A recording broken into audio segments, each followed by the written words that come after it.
Nope. Fuck, no. No.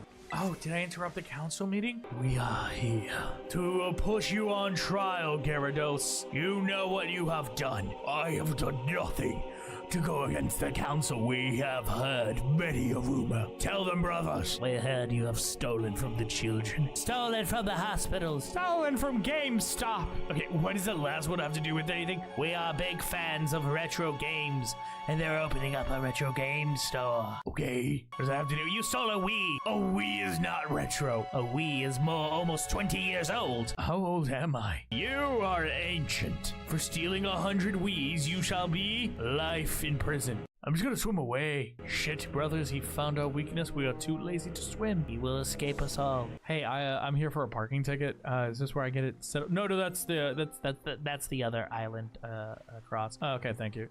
Really appreciate that. No problem. We're gonna need to figure out what to do with you. Oh, there's a hammer. No! His name is Toothpick. Ah! It's gonna kill me.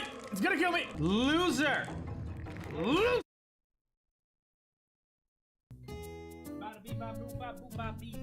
These are the words that I truly speak. These are the words that I fear to say. These are the words I am here to play. I know some of you may be wondering, Star, what happened to 7:30? I counter that. God, no, not this song. God, I gotta put the music on. I keep forgetting to take that song out. I counter that point with something quite chilling. YouTube didn't value this time. Hello, Demunk. We are in a special stream, I would say. This is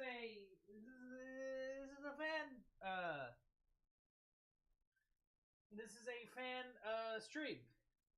Hello. This is a stream that people asked for. I forgot to advertise and put like in my community post to remind people, but it's been busy, which is why I started late, and I'll do it again.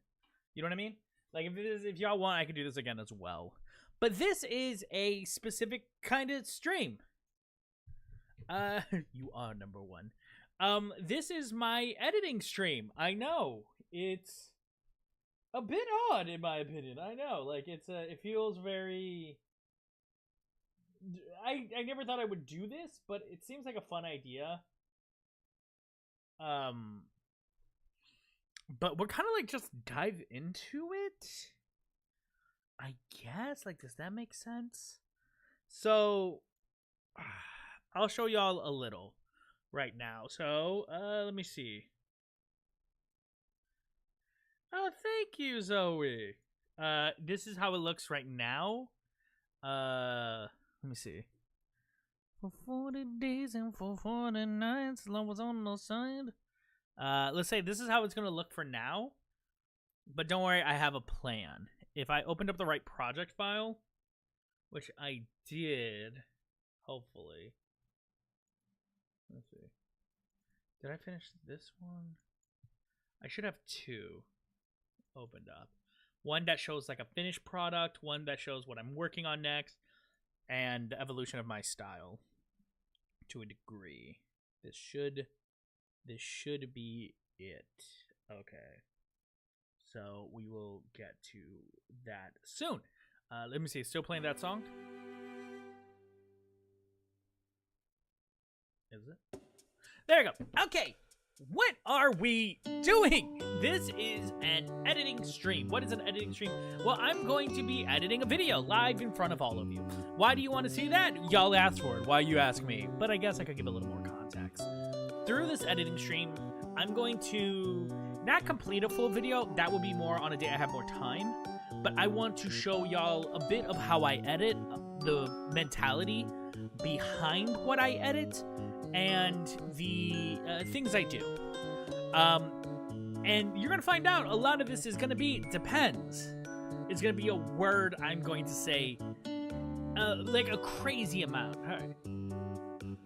Hey Star, why do you call it an oven when you of in the cold food of out hot eat the food?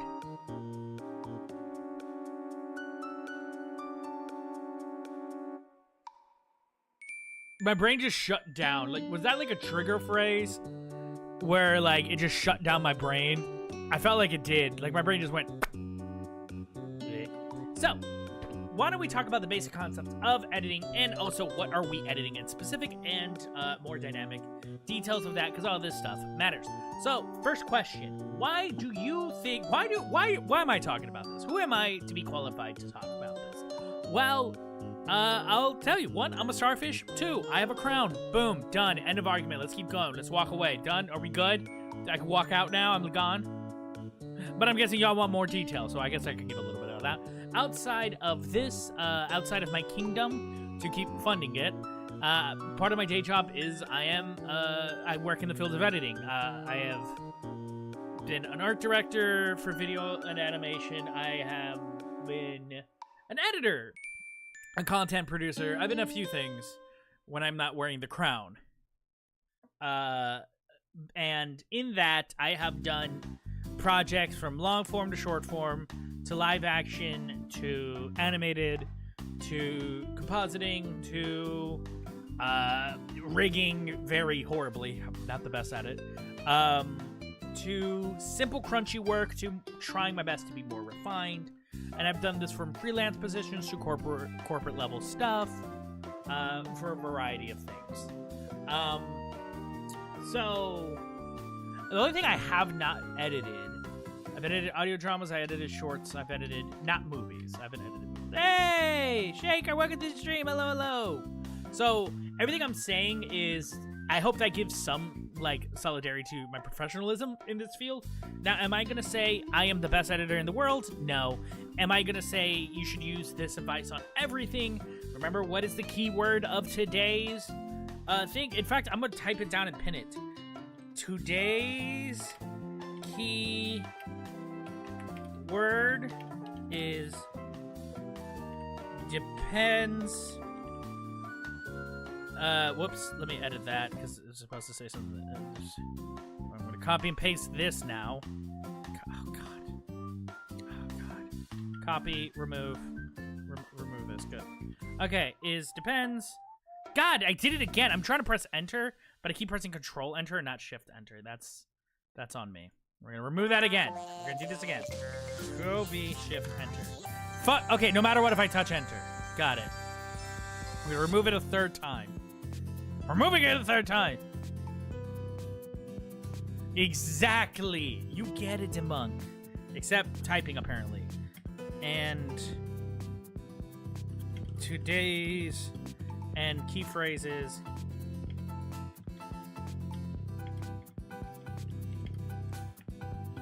Its purpose. So I'm gonna give y'all. I know I need to get my suit and tie version of this. So when I do streams like this, here we go. Okay, there we go. This is, and I'm gonna pin it for when people walk in, they know exactly what I'm talking about. And I'm gonna do this over on Twitch too, so that way people know what I'm talking about. Control V, enter, pin. Okay. Today's key word is depends, and key phrase is what's its purpose. That is the fundamentals. Looking or like comic looking. Have you always been that animated looking or like comic looking? What do you mean? I've always looked beautiful. Yes, I am very beautiful. Thank you for telling me that. I appreciate the compliment. I have a whole video about my transformation. But this look is provided by Oscar F Arts, aka Oscar Fernandez, and Oscar F Arts on with a Z on Instagram. Like from a sticker book. I don't remember if you always look like that. No. This is a new design by Oscar Fernandez. You can find him on Instagram. He does all my little starfish looks. So, what do I mean by it depends and it depends on the purpose? We're gonna get into that. So I discussed my professionalism within the field to a degree. Now we're gonna talk about, okay, where have I worked in the field to provide this context? Use the keyword on. What lock do I use in the keyword? Fuck, that's a good joke. I hate you. That was a good joke. Geometry Jazz Welcome to the stream. Hello, hello. That was a very good joke. I've done social work in the sense, not social work like helping.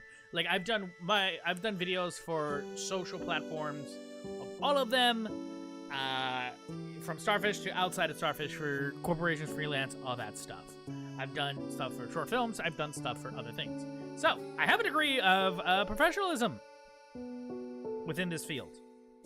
Now I'm going to provide take everything I said and realize today's videos we're talking about is specifically for YouTube. And then when we talk about YouTube, we're talking about my specific style for Starfish, like the channel. The reason I want to put this context over it is people like to put video editing and everything under one title. Like, how you edit a movie is how you edit a YouTube video, is how you edit a TikTok, is how you edit Instagram Reels, is how you edit a YouTube short even, is how you edit it. No. The biggest thing you need to understand, remember what's our key phrase, depends. Depending on where the final product will live, depends on how you will edit it. From conscious choices. And you may be going, oh, you mean like short form or long form? I'm talking if your main platform you're going to post this is on YouTube Shorts.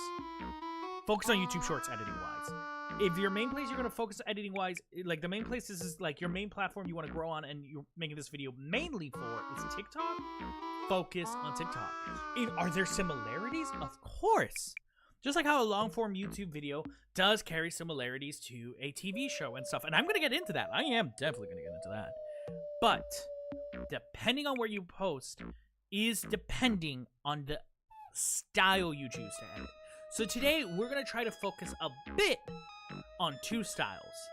Short-form content with the general goal of being, let's say, YouTube Shorts. But I'm going to try to make it more general for y'all. And long-form YouTube, specifically for my channel.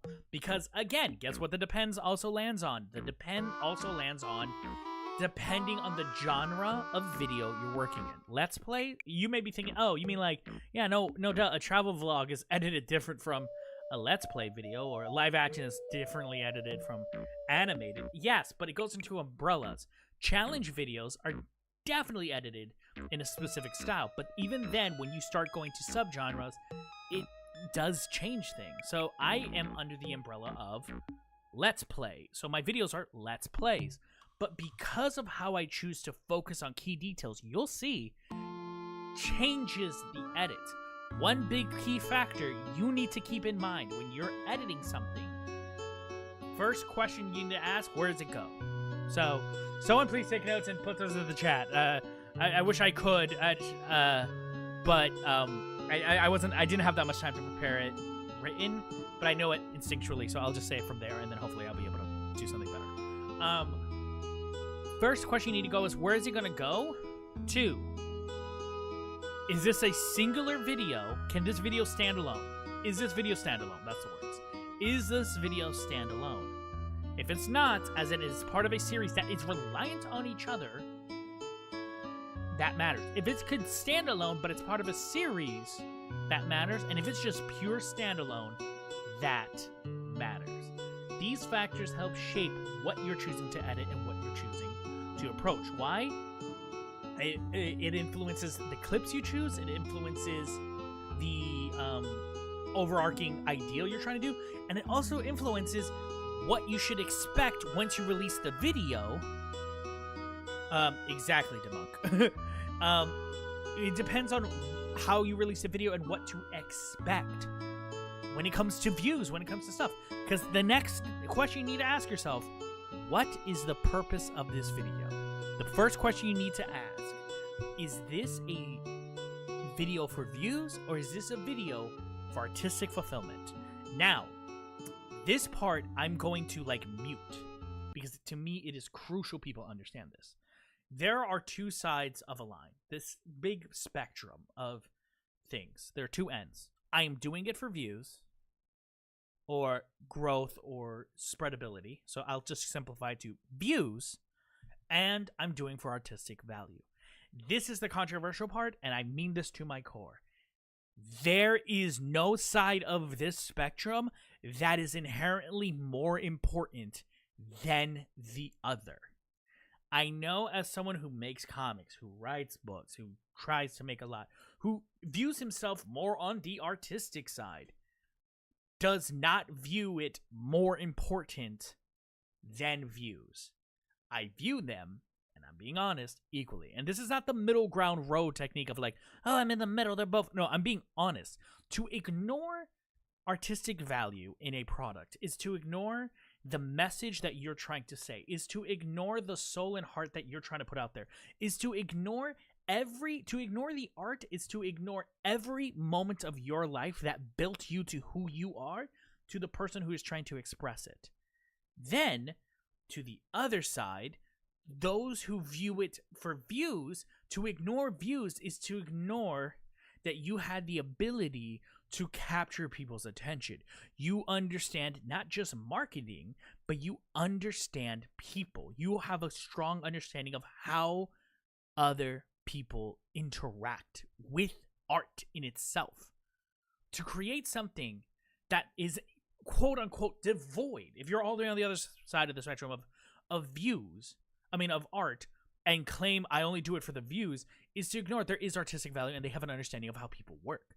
But to ignore views and to say artistic value is lesser than views is to ignore the fundamental importance of something. So they both equally matter. What you need to understand is, one, as a person, where do you fall on the spectrum? Are you more on view side? Or are you more on artistic side? Are you... And the reason it's a spectrum, it can shift depending on how old you are, how many times you've made something or anything.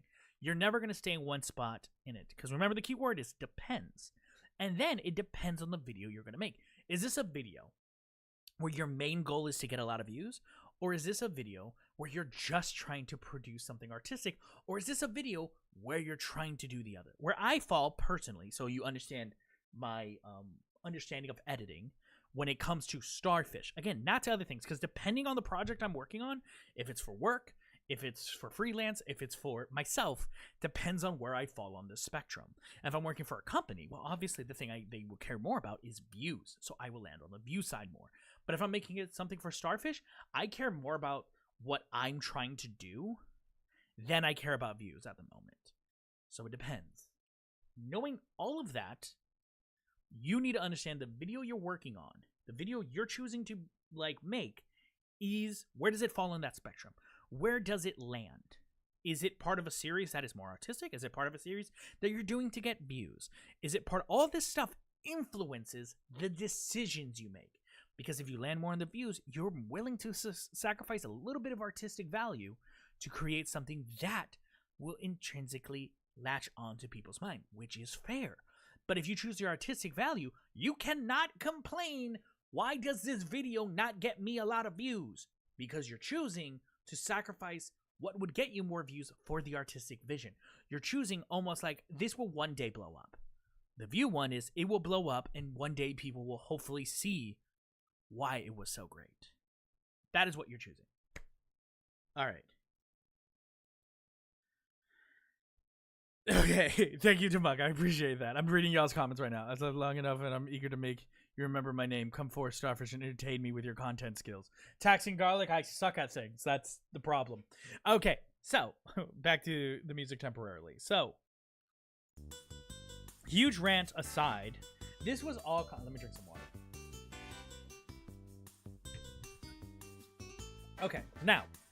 The reason I say all that also is so now you understand what I'm going to be editing. Now you know the key details of what you need to understand when you're making a video. So, what key details will shape this edit that I'm doing will also shape what you will learn. First is first. We are making... let me move this actually to the side. Did I shrink it? Did it shrink? Yeah, you know what? That's fine. It'll just look like that. That's fine. Okay. What are the key details of the edit that we're going for? We are going for... She got me distracted. Thank you for being here, Necessity for Fun. I mentally appreciate it. It's bugging me. I'm sorry. So essentially, now understanding all of what I said, this is the key factors we need to know. I am going to be working on a long form video that will be cut up into short form videos as well. 1. The short form videos will be focused more on views than artistic value. The long form video will be focused on more artistic value. So in choosing those edits, that's what matters. But mainly, I will be more artistic value with the hope of getting views. So not truly on that end of the spectrum either. So I'm going to be making choices of that. I'm going to show you now one version of a video that is completed. This video is done. It's already out of my edit. And then I'm going to show you one I am working on. It's bugging me. I remember the fun star. I'm sorry I'm not fun anymore.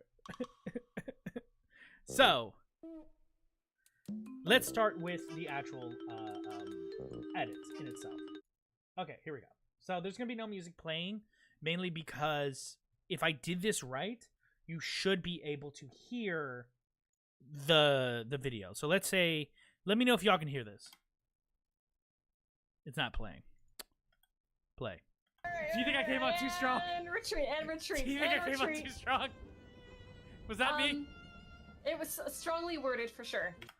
Could we hear that?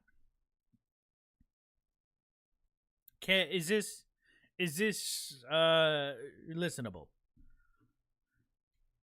And also, I'm not even diving into like the YouTube. I haven't even talked about like the YouTube changes and stuff that's happening on YouTube that systematically will change how you edit, and even has systematically changed how I choose to edit some things as well. I've slept for over a year. Grass heard. Okay, so this is episode 4 of Overcooked. My series with Overcooked with guest star Melina Rose, right over there, VO, right there.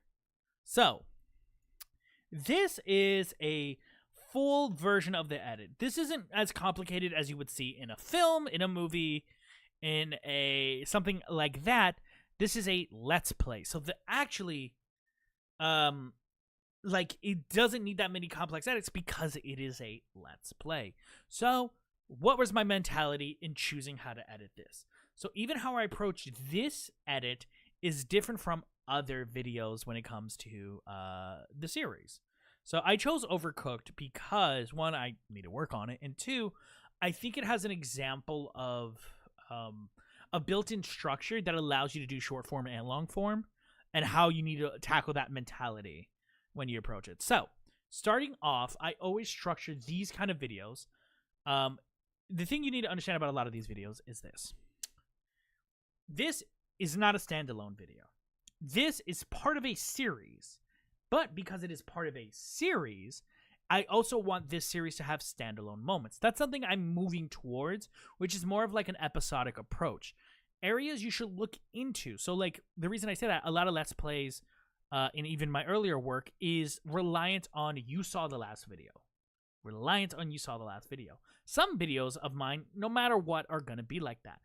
The structure of the Gym Leader series of Pokemon is heavily reliant that you watch them all.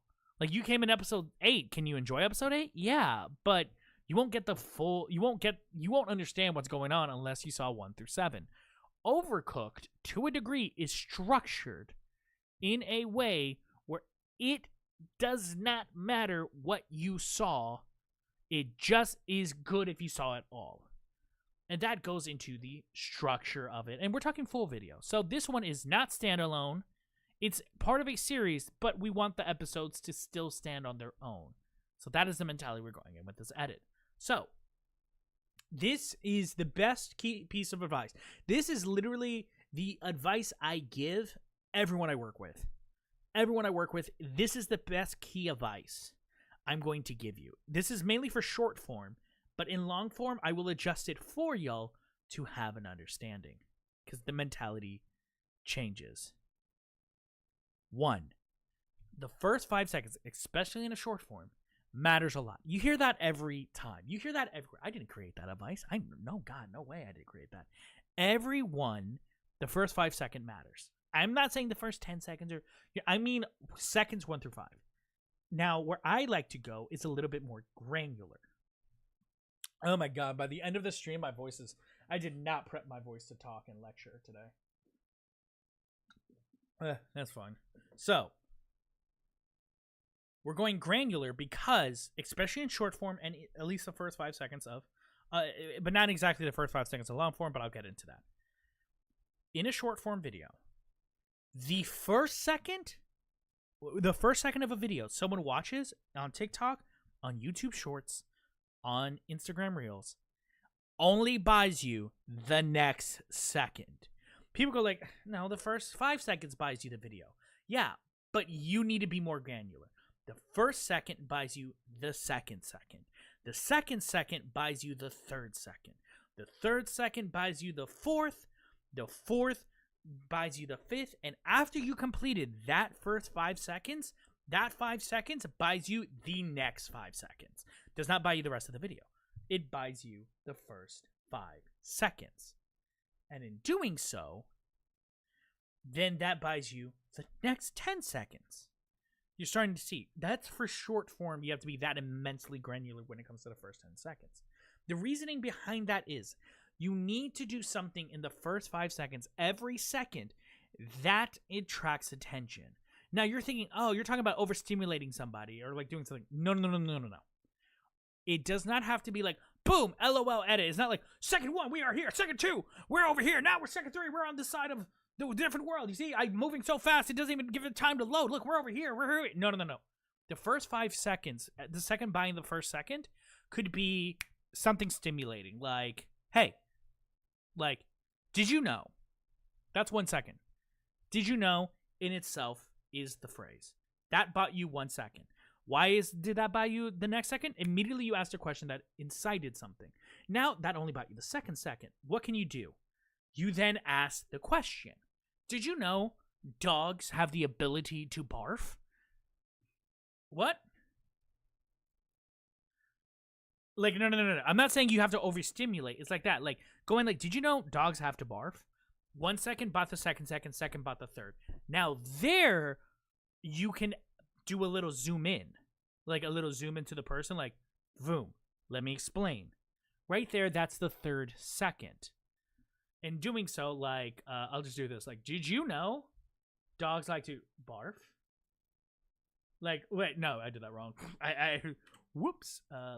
God, editing while streaming, weird. Like, did you know dogs like to barf? Let me explain. Right there, that bought you second 1. Lizard. Yes, lizard is a good way of doing that too. Like there's a whole bunch of stuff you can do when it comes to setting up a joke that is pre-established within a meme culture that allows you to activate it. But that's very granular. Lizard. So we'll get to that. But then that third second, that zoom in, let me explain. Then we can transition up to a picture of a dog.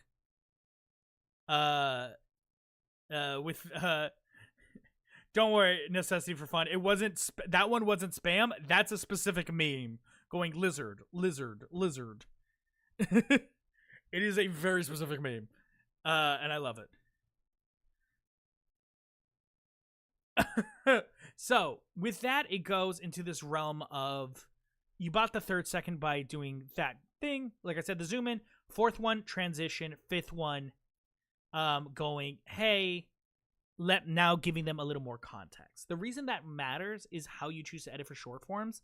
This is another, I'm giving you like random, I hope this all makes sense. So the reason the first 5 seconds matters, and this, don't worry, this will matter to long form. The reason this matters to short form, God, that was loud. Short form content is this key factor. You clicked on this stream, you clicked on my videos.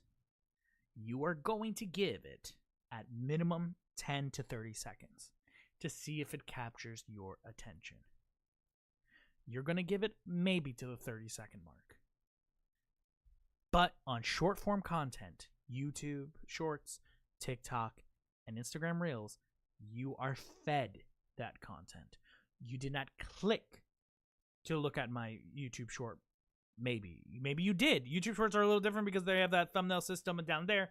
We'll get to that to a different point. But 9 out of 10, you were fed my video. So I have to buy the next 5 seconds because think of your first 5 seconds of any short form video to the equivalent, putting on YouTube terms, as your YouTube thumbnail. That is why it matters. Your first 5 seconds is your YouTube thumbnail. You have to earn the next 5 seconds because you did not get a click. You did not get anyone to watch your video. You didn't do anything for your video to be in front of anyone. The algorithm decided your video was being placed in front of there on short form. So that's why you have to have the mentality that I have to earn the first 5 seconds. For long form, for a YouTube video,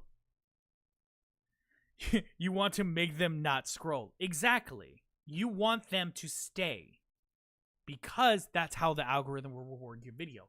If you get them to stay, YouTube rewards viewer retention. TikTok has been making the transition into rewarding viewer retention. That's why they've been rewarding videos above a minute more. Because that's why even monetization matters there. We're not even going to get into the monetization matter. Because if you think monetization does not affect how the algorithm works on any platform, you are wrong. There's a reason the second creators started to make money, TikTok's algorithm changed.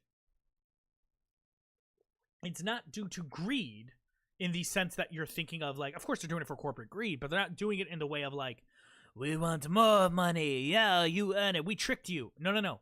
It's because in the beginning, it was rewarding attention spent on the app, short form, to get a user base. Once money got being played with and enter the field, now they reward retention. So, with a long form, when someone clicks your video, you did a good tasty thumbnail. That title was delicious. You did great. Look at you. What was your thumbnail? It was a dog going, huh? What was the title? Do dogs barf? Look at you. You're a YouTube genius. Now, what does it mean that we're having a long form video? Welcome to the stream, Monotech, and hello. When it goes into here, now you are expected to grab attention. I see why, but it's the opposite of their mentality at the start. Exactly. No, it is. It is. Going into a little bit more deeper, TikTok in itself wanted to grow an audience, and that matters because once you grow the audience, it's look at Facebook on how it didn't have monetization that much, or a lot of even look at video games, look at a lot of media where they first give it out for free or immensely cheap with the idea of just gaining a lot of people and then jacking up the price or making it about money, because the idea is to grow the audience, then grow the platform after. That's what a lot of startup mentalities have, is grow the user base, then that. But that's a yeah, I'm learning stuff I will literally never use ever. I will argue, understanding this, you'll use it more in a conversational base and maybe in a person-to-person interaction base, or at least it'll give you a deeper understanding of and appreciation of the things you enjoy. That's how I view it. So with this video, going back to the long form of the stuff I covered already, when you're looking at a video, and I'm choosing this to be a part of a series but could be standalone, this is how it is. I create this little bit. I always include in every video of Overcooked a bit. This is not an immensely new concept. Remember, with how you... I didn't even mention this. Okay, so something you need to know about YouTube specifically. YouTube is moving to a market closer to streaming than it used to. It used to be just random videos you could pop off. It'll be fine. But long story short, and I can go into this more in another stream or maybe later, YouTube is moving towards the mentality of a streamer, and channels are being that. A channel. That's why they were always called channels, but these are like more of a channel. You are now becoming a production house in yourself. And in doing so, people are going to you for very specific things, which is why they say, like, diversifying your content too much is not the best. You want to create stuff that feels similar to each other, like how a network would create food, like the Food Network makes food shows. They don't really dabble out of others. So, continuing. Here, when I choose to do this, we're looking a little bit at TV. Cold opens. Cold opens exist as a way to be a quick joke that activates the people's view and everything. But the thing is, when the cold open was invented for TV, it was invented again with the idea that someone is watching another show. It was a quick way of like, you just finished one TV show and this one automatically started airing next. And the cold open existed as a way of a quick, funny joke to maybe make the person stay for the rest of TV. That may not be the history of it exactly, but that was like its general purpose a lot of the time. Now, we use cold opens differently. For my case, I use cold opens for three things. I do not have, you may have never know who I am. So I want you to see a little of this. This introduces you to the style of my humor. Next, I always make sure in my Overcooked series that in some way or another, I am explaining the entire concept of my Overcooked series in here. The issue with this one, I made it 40 seconds long, which is a immense gamble. It is an immense gamble for someone to be like, I'm gonna stay here for 40 seconds. But in here, in this skit, I have it so that you are introduced to 5 Sec On. You're introduced to me and Melina playing the two chefs of 5 Sec On. It introduces the concept of there's these monsters that are killing people. The king has sent us out to do it. And also, here's a quick recap of every single thing I have done up to this point. This is best exemplified in my Breath of the Wild series, where I actually, when you look at the Breath of the Wild, once it goes, the starfish hits down and you hear, and I go, I am the Starfish King. That is very templated. And even now, when you see the new videos, you'll see the template even changed a little. Maybe next time I do an editing stream, I'll go through the Breath of the Wild. Breaking the rules of the Geneva Convention makes you cool. No, it doesn't, Demunk. No, it doesn't. I didn't thanks for the tip. No tip. No tip at all. No thank you. Hey, thank you for the tip. Essentially, when I did this, it was with that purpose. So, and it's to introduce, we're in World 4. This is it. Narwhal is dead. So, these are a lot of fun. This is like one of the few sections I script. This is one of the few sections I script, and even then, I choose to be loose with it. Because a lot of my videos, the majority of all my videos are improv. It is improv comedy where I improv the story, and I'm trying to go with it as I do. So this section was scripted, and when I say scripted, I mean loosely. I did have a script, but I allowed myself to improv jokes in, do anything I can to improve it. Did you know the ICM missiles go to stars? What? Just look at Canada. They broke so many rules and had to make more. Exactly. So I'm going to press play for a bit, and you're going to see some specific... Come eat at 5 Sec Owned. We do a wide variety of foods and different kinds of cuisines, ranging from all the three... You see that? Where did I get that music? From a video game. Quick YouTube tip. To avoid copyright claims, use video game music. The reason why, it has to do with the fact that video game companies can't truly copyright that, because if not, they would copyright Let's Plays, and that will hurt the community in every way.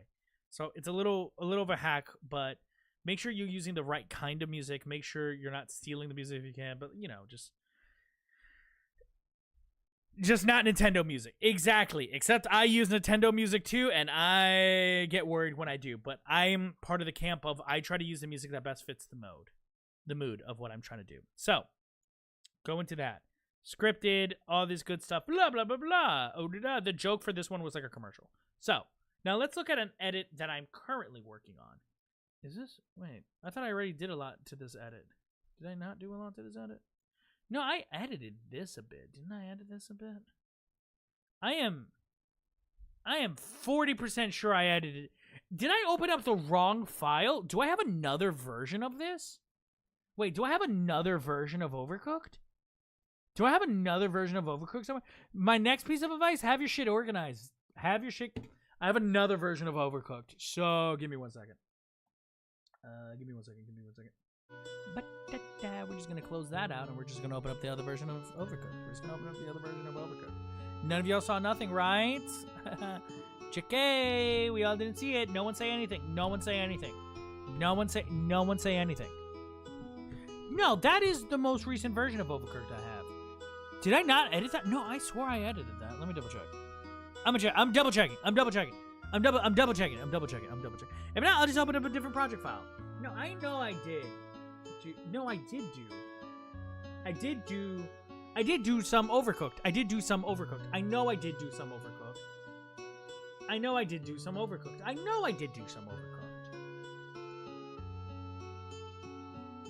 Am I crazy? Let's see.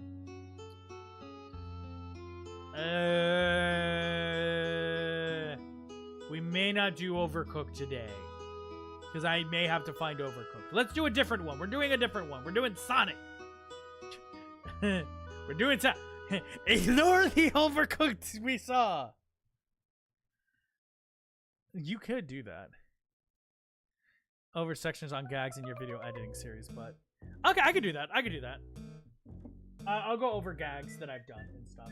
100%. And go over that. I'll happily do that. I'm opening up another one. Don't worry. I'm not doing just random nothing. I'm getting one that fits the zone of what we're doing. And this will actually explain quite a bit of the mental process I am trying. Okay. What was that? Editing. There we go. Okay. So, editing is a process. Let's start here. Let's do here. Okay, perfect. Okay, so now that we looked at Overcooked for a bit, we're gonna talk about something more hyper specific to my channel, something new. I was gonna save this for the other stream, but since I don't have Overcooked done, we're just gonna flip the order of it so that if I ever do an editing stream again, we can go over the long form. Specifically on this, I'm gonna give you more modern advice. So, remember how I said YouTube is like a streamer now? That has shaped how I choose to edit videos very specifically. Shorts have changed how I edit my videos very specifically, and it's something I'm attempting and you will see. So going from things I watch, you expanded the previously on Game Grumps formula, which makes sense because if I see that and laugh, like cool, but now I want context, so I'll leave to go to the first episode, but here I might stay because I understand. Haha, relative. Necessity for fun. Great way of summarizing that. Yes.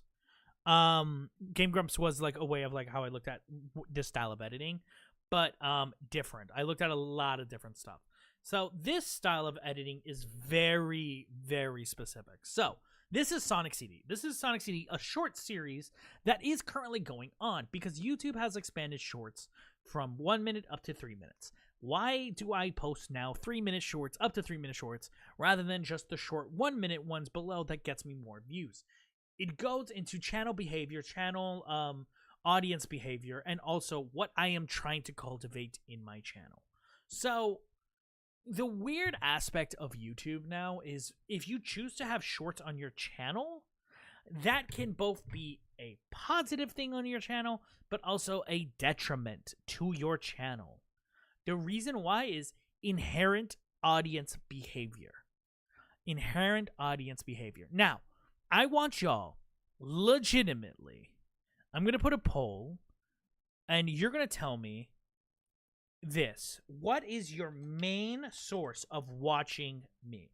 I'll put a poll, and you're going to first tell me what is your main form of watching me. So we're going to do this, and we're going to have fun with it, okay? What is your main form of watching Starfish? Be honest. Be honest. Like, this is your number one source of watching me. See? We got live stream. We got long-form video. We got, okay. And then while you do that, I'm going to pull up some data. I'm going to pull up, let me, before I get to editing, let me get here. Let me pull up data that some of y'all are not gonna find shocking, but are also gonna be like, maybe that's interesting. Ooh. Let me think. Where are you, data? Data analytics. Okay, so what do we have? We have, out of the people who are here, not a lot. We know that. That's fine. We're not all mad. It is live stream is taking 60%, shorts 20%, long form 20% out of 5 votes. Not that much. Okay. Now, what do you think is my top performing content style? What is my least performing, and what do you think the percentage is? Okay?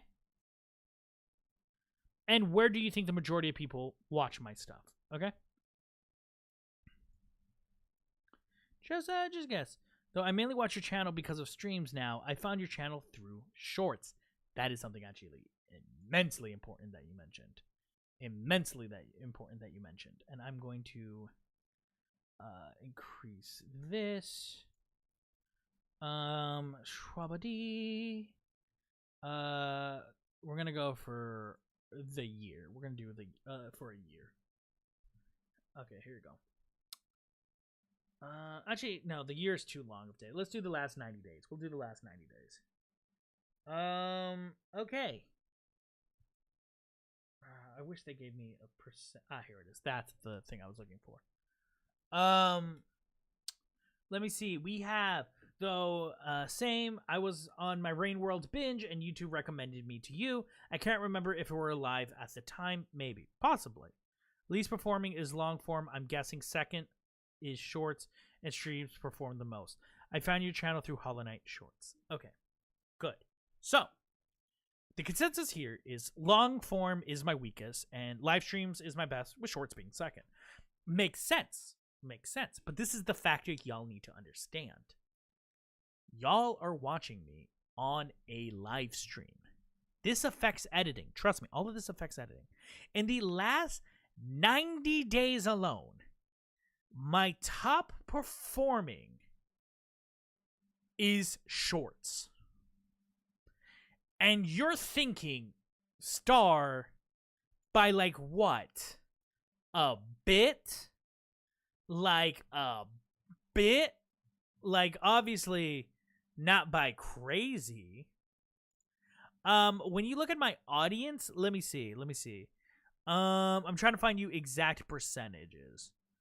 The majority of people watch shorts, then it goes long form, and then live streams are dead last.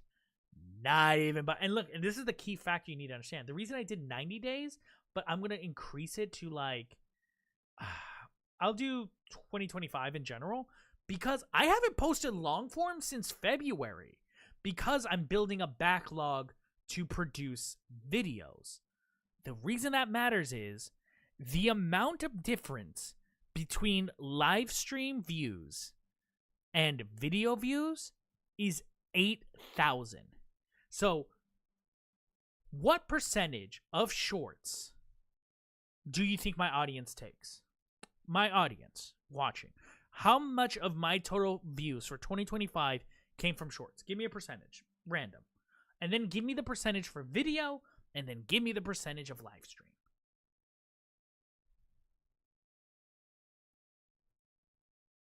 You do need a lot of time to come and watch that.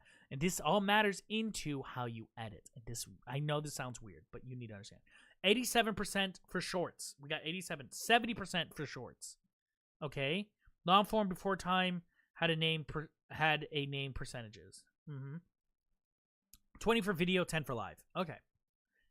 Very understandable numbers. Shorts takes 3% for long form. Okay, fair guess. Shorts take up of my percentage 95, 5, 10. Okay, good. Okay, ready? Shorts take up 95.7% of all my total views on my channel this year alone. Videos take 3.2%. And live stream takes 1.1. When I say I live stream because I like to, and I do it because I like that you guys enjoy it, and that I could just literally shut down live streaming and just record by myself, backlog all of this, and then just edit, and I would do my channel better, I mean that. But I don't because I like live streaming. And I like interacting with y'all. It's live performance. You really aren't kidding. I really am not. Shorts is 95.7% of my entire channel's views. The entirety of 2025 was built off shorts. But then again, remember, I stopped posting long form in February, and I will restart again in September. So the true numbers really won't come out until we finish 2026 even. That's when we're going to get the most accurate numbers. But for now, that is it. Well, this is interesting for my future as a VTuber. No. This is good information. The key factor you need to take in part of, I'm talking YouTube. Twitch, obviously, the majority go for live streaming. But now, when you choose to edit your videos, you understand this. This is why I say if you have shorts on your channel, it's a positive and negative. The reason that matters is the majority of my fan base has found me through shorts. The majority of people found me through shorts. So, when they come to watch, now I'm going to give you a little bit more info.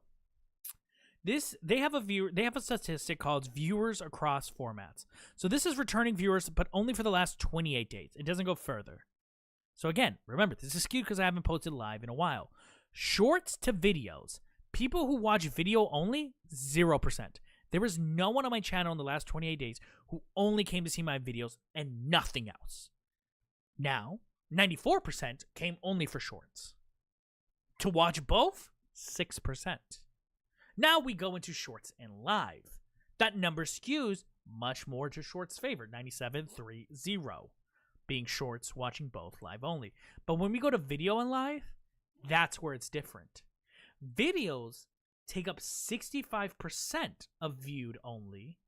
Watching both is 7%, and live only is 28%. So what does that mean? When I make shorts, no one watches no one is there for anything else. So when you produce shorts for your channel, you need to understand what percentage of these people will go into live, like live or short form to long form, when that's how they found you. Now think, and you gonna go like, well, no, Star, you're different. Everyone loves your stuff. You're amazing. They're missing out. How many people do you follow on YouTube Shorts, and how many of them do you actually look up the long form? Think on that. When you go on TikTok, how many TikTokers do you follow that you go and watch the long form? Because the majority of them do have long form. Especially if it's YouTube Shorts, I guarantee you they have long form videos. They do count VOD watching. The only thing I'm uncertain, necessity for fun, is does that count under live or does that count under videos? That is the question I am unfamiliar with the answer to.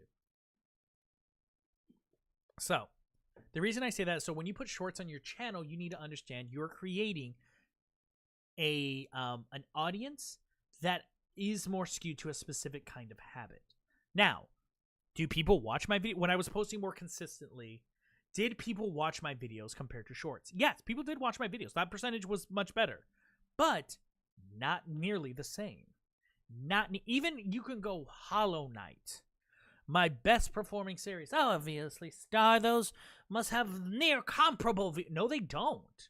The biggest video of Hollow Knight, I think, is in the 100,000s, and my best performing short is in the multi-millions right now. I'm weird. I watch short channels and I binge them when I remember them. So I don't know. I'm not very into shorts. That's honest. Hey, that's fine. Yep, that is perfectly fine. Necessity for fun. People, the thing I'm pointing out isn't shorts is king. The thing I'm pointing out is viewer habits. So if I built my channel never producing shorts and I make only long forms, you're going to know me more for long forms. Even if I start producing shorts, you're not going to start watching my shorts, really. You're going to prefer my long form, how you found me. Then there is a chance of these people converting. The reason you put shorts is for your channel to grow bigger, or you prefer to make short form content. And your goal is to convert that audience to long form, and you're okay if it never goes as big as that, but that's what you do. Yeah, so it's like have a different audience for the same channel. Exactly. A good way of even looking at it in a real life interpretation, there's a stigma on the internet where people go like, YouTube isn't like TV. YouTube isn't like professional. It is. A good way to look at it, you had a favorite show. You had a favorite show on a network. Maybe in Cartoon Network, your favorite show was regular show. You didn't care about Adventure Time. So you made sure to only watch regular show. You didn't watch Adventure Time, did you? But you never put a second thought to it. So what does this have to do with editing within itself? So I started to focus on 3 minute. For the people I subscribe to on YouTube, I found through their long form videos, but don't watch their shorts mainly because they don't do shorts. Exactly. A big advice YouTubers give is like have 2 different channels. A shorts channel and then a long form channel. That's something I've debated. Not even as a joke, like legitimately starfish speaking, I've had long debates where I thought of starting a second channel.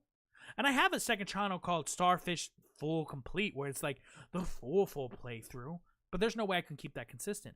I have debated starting a second channel where I entirely re-upload all my long form channels, all my long form videos, tell people, go check out that channel if you want to see my long form videos, and turning this channel completely into shorts and live streams. Like this is my short and live streams, and the other one is like the edited versions of the video. So that way, that audience who is watching the long forms will watch that and be okay with it. I have thought of this.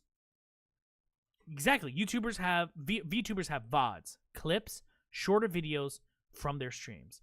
Because VTubers, when they choose to create content, streams is their bread and butter, and everything is built off of that.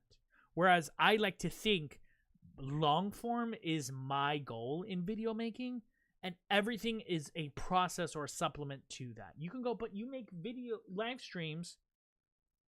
You live stream and make your videos off of live streams. I format live streams to be best viewed as a video after I edit it. How I choose to use live streams, the games I choose to play, the fact that I'm improving a story, when if I were truly wanted to focus on live stream, I would do one-offs, where you watch the VOD or watch the live stream to get it.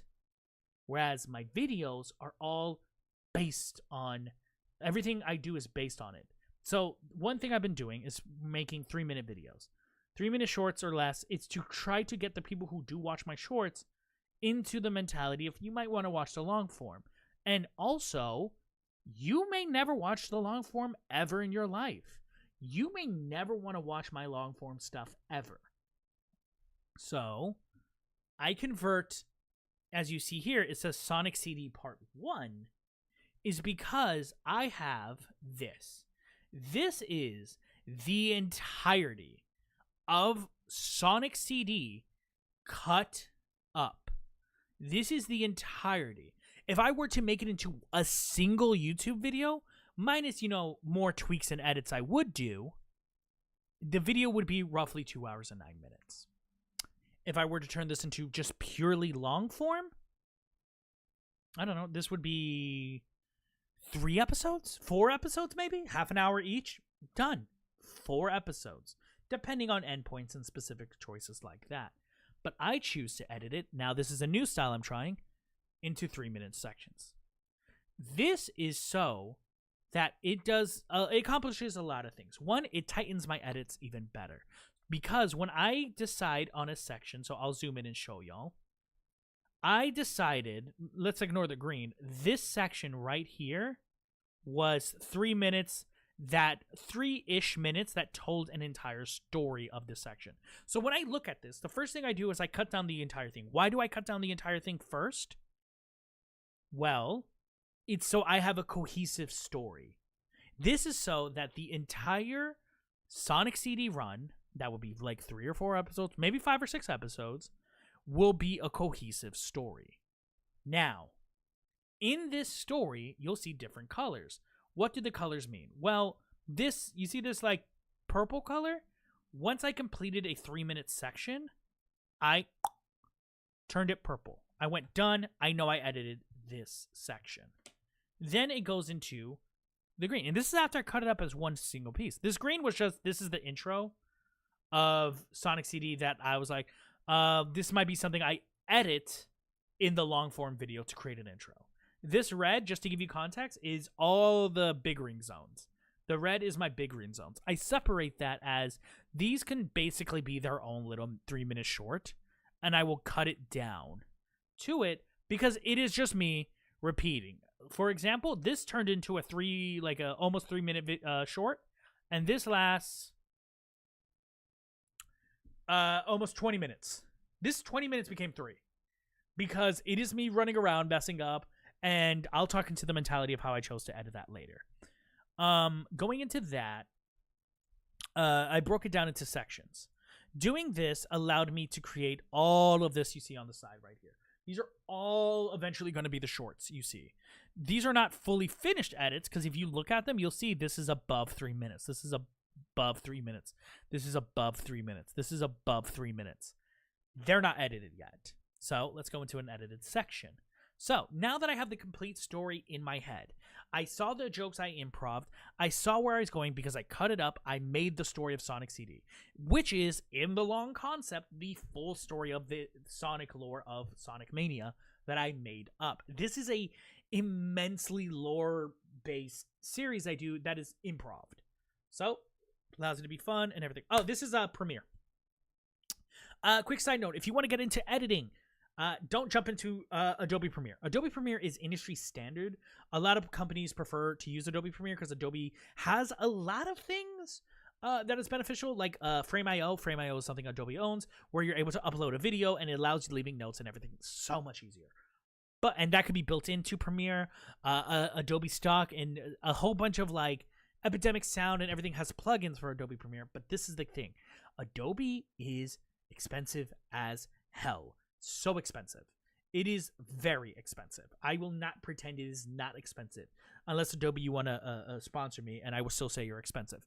It is expensive. The one I would recommend, if you want to get into editing, you want to figure out how it is, and you want to do it for free, but also in the later, still have room to upgrade to a professional level suite while doing a one-time payment, while also still getting a lot of plugins, and still having the effects of After Effects, I recommend DaVinci Resolve. DaVinci Resolve is the answer. DaVinci Resolve, I am so integrated into Adobe. They have their claws deep into me. It's really hard for me to escape to go to DaVinci Resolve. I use Photoshop. I use Adobe Stock. I use Premiere. I use After Effects. I use all of that stuff because I'm in the system. But DaVinci Resolve is what I recommend. You can start it for free. You won't get the full stuff, but you'll get a basic understanding of how this program will work. You will be able to accomplish quite a bit, quite a lot, honestly. If you want to get into like PC editing, go into there, and then you can decide if you want to pay for it. I do recommend Premiere and After. It's hard not to recommend Premiere and After Effects when they are the industry standard for a reason. They're very good. They're very good, but Resolve, I would recommend more. Definitely. So go into DaVinci Resolve first, especially if you want to try editing and this is something new to you. So we're going into the breakdown of this. So I broke this down into sections. So let's do it. Why did I break it down into 3-minute sections? We already talked about it conceptually of like 3-minute shorts.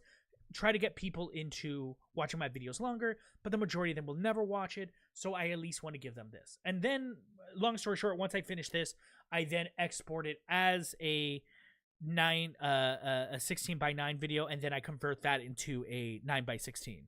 And I'll go into that later. But why do I do this for this series specifically as well?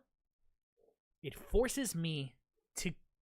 This is a saying you probably, if you're in the arts, you've heard this saying 1,000 times, but you got to learn how to kill your darlings. That is a phrase meaning, even though you love something, You have to be honest and look back and go, but is this, remember that phrase I said, what are our key phrases? Depends on what is its purpose.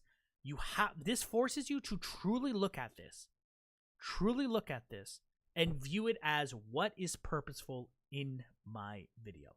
Now, this is a new style I'm trying. It may not work at the end when it comes to putting them all together, but I've tried it before and it works. It creates a cohesive story. It does well, but we'll see how it looks long term. Because at the end of the day, when I'm making my videos, remember how I gave that spectrum of like views to artistic? My goal, the reason I say I land more on artistic is I'm trying to tell a story. Is it always as cohesive? Not always as, because it's based off entirely on improv. If I sat down, wrote a script, then like did it, the editing would change crazily because of how I'm choosing. But this is based off improv. So I like to keep that energy of improv, which is like that snappiness that you go. So it's like joke.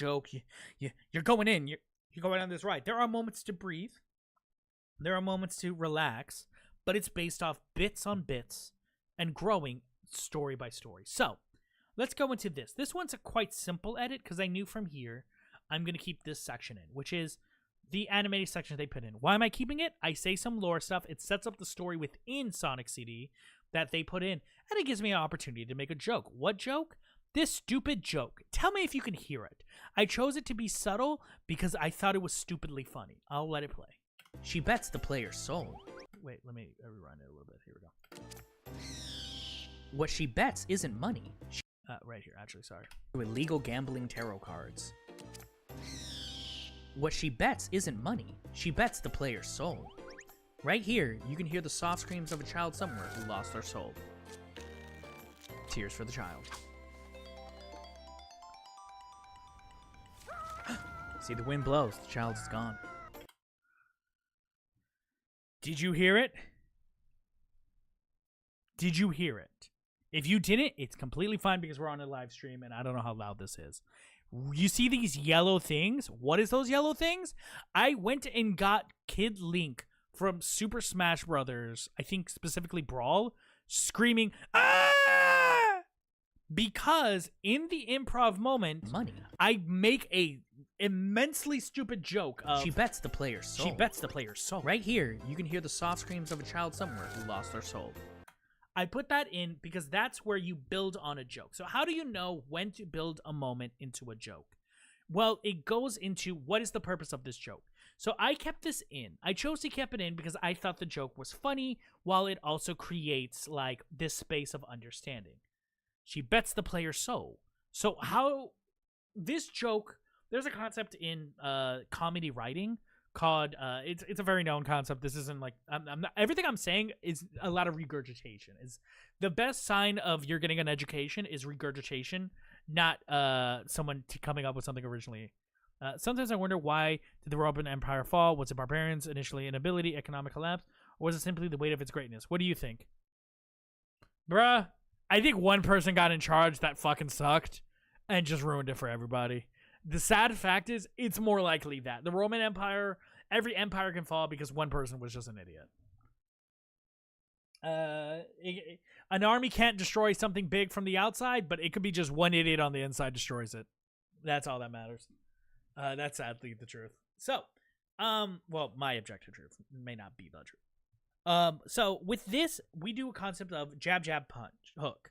This is a concept in skit. If you take any improv class, if you take any script writing class that's skit related, it is that. The jab, jab, hook concept is simple. Soft joke, soft joke. What are these soft jokes doing? They're weakening the person for your big hook that is meant to be the big laugh. These soft jokes, jabs, could be setups or just a little quick joke thrown in to get you into that, the knockout joke. That's your builder. If you're talking to a friend and you're telling a story, you're going to notice you do that inherently. You're going to notice, like, you'll be riffing with a friend, like, man, like, when I went to Subway, I would have definitely asked for bread.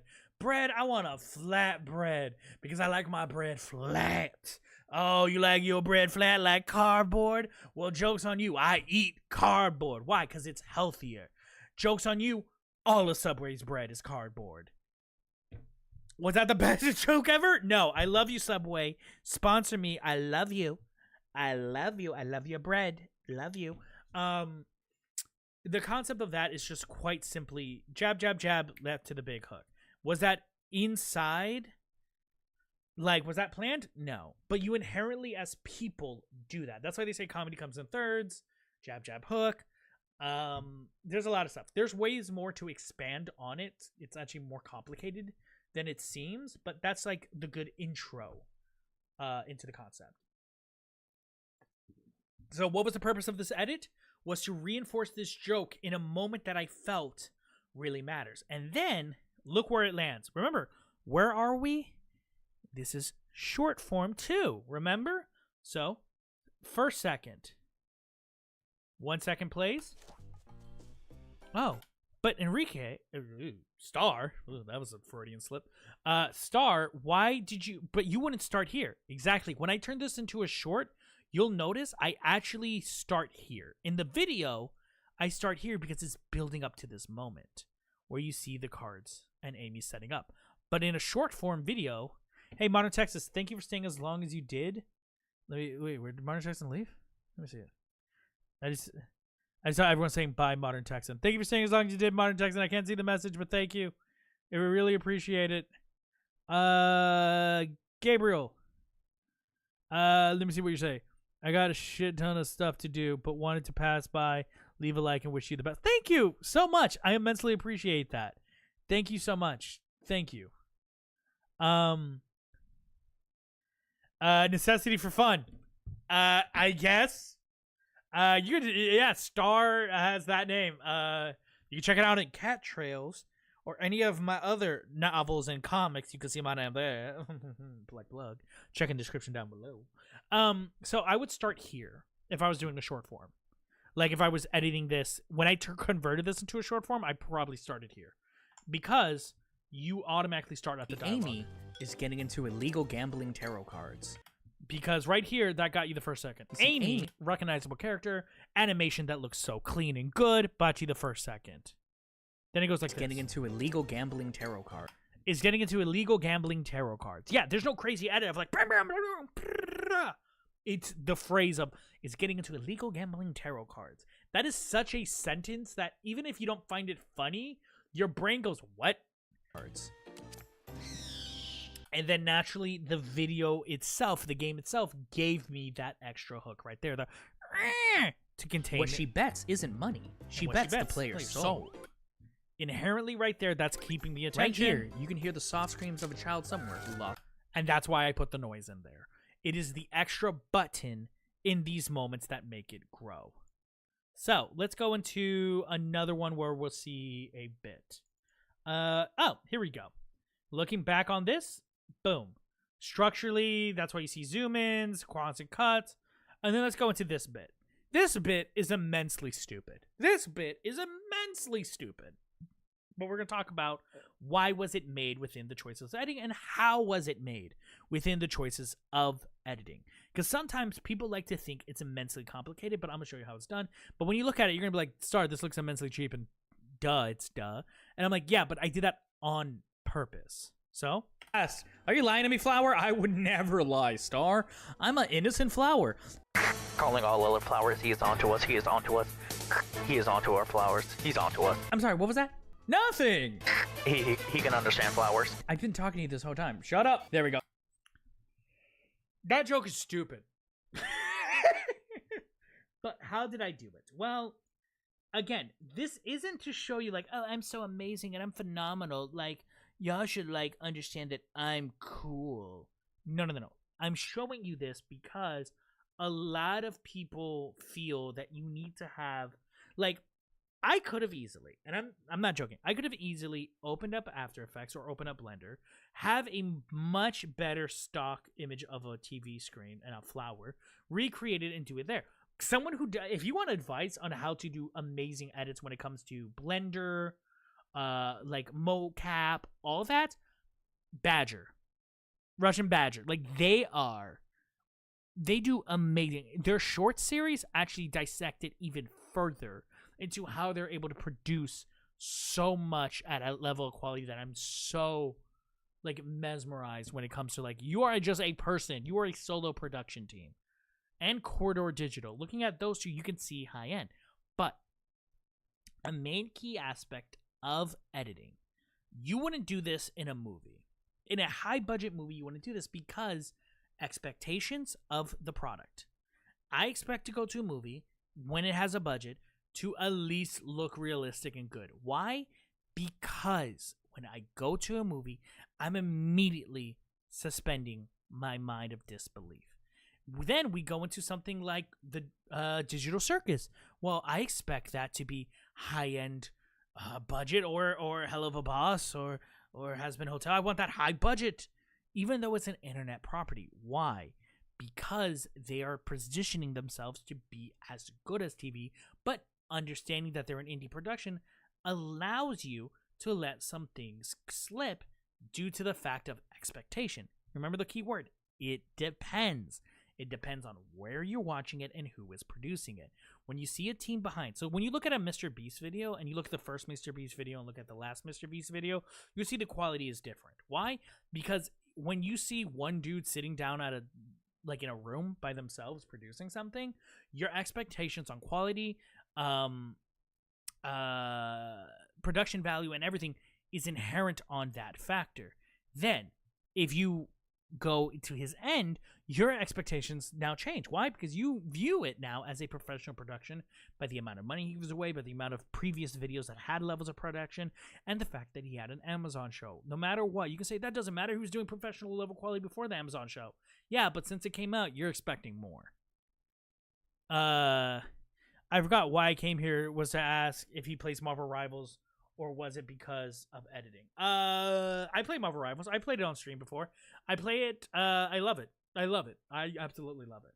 So, the reason I tell you all that, knowing the expectation of Star is one person. Star, through the release schedule, production value of previous videos and everything, I expect a certain level of quality.